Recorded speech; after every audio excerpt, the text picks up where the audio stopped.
আসসালামু আলাইকুম। সবাই কেমন আছেন? আশা করি সবাই অনেক অনেক ভালো আছেন। আল্লাহর অশেষ রহমতে আমরাও অনেক ভালো আছি। আর আজকে আপনাদের সাথে আরেকটা ভিডিও শেয়ার করছি, আর এটা হচ্ছে দাওয়াত প্রিপারেশন। এর আগের ভিডিওতে আপনারা দেখেছেন যে আমি শপিংয়ে গিয়েছিলাম, যে নতুন জামাই দাওয়াত করেছি। তো আমরা ঈদের তৃতীয় দিন আমাদের বাসায় ভাগ্নি এবং ভাগ্নির জামাইকে আমাদের মানে নানা শ্বশুর বাড়িতে দাওয়াত করা হয়েছে। তো ওরা সবাই আসবে, আপুর ফ্যামিলি সবাই আসবে। তো সেই জন্য মানে প্রিপারেশান আর কি, যে কী কী রান্না করব সব কিছুই গুছিয়ে রাখা হচ্ছে। পরের ভিডিওতে আমি শেয়ার করব যে ওরা এসেছে, আমরা কি কি রান্না করলাম। আর আজকে যতটুকু মানে গুছিয়ে রাখছি, কি কি বাজার করেছি সব কিছুই আপনাদের সাথে শেয়ার করব। তো এখানে বাজার থেকে যা যা নিয়ে এসেছে সব কিছুই আপনাদের সাথে শেয়ার করছি। আর এখানে শুকনা বাজার ছিল কিছু, এই শুকনা বাজারগুলো আমি গুছিয়ে রাখবো। তো গুছানোর আগে আমি আপনাদের সাথে একটু শেয়ার করছি।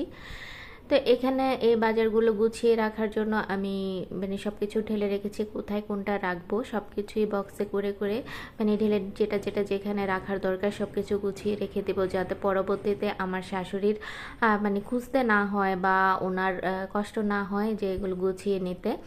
তারপর এখানে করেছি আদা রসুন ব্লেন্ডার করে নিয়েছি, সোনিয়া কেটে রেখেছিল, তো এগুলো ব্লেন্ড করে নিয়েছিলাম।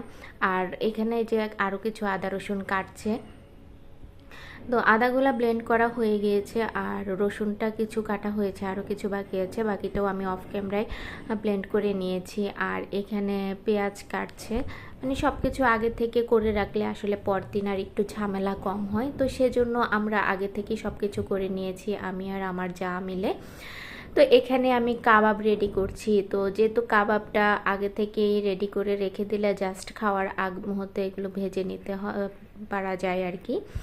তো এখানে কিছু বেরেস্তাও করে নিয়েছি, যাতে পরের দিন আর বেরেস্তা করা লাগবে না, আজকেই করে নিয়েছি। আর এখানে আমার যা গরুর মাংস বসিয়ে দিয়েছে, আর আমি এখানে আস্ত মুরগিগুলো সিদ্ধ দিয়ে দিয়েছি। এগুলো একটু হাফ সিদ্ধ হয়ে গেলে বাকিটি প্রসেসিংটা আমি আগামীকাল করব। আর আমাদের রান্না করতে করতে চুলা নষ্ট হয়ে গিয়েছে। তো আরশের বাবা আবার আরশের চাচু সহ সবাই যে মানে ওরা চুলা কিনে এনেছে, তো চুলা ফিটিং করা হচ্ছে।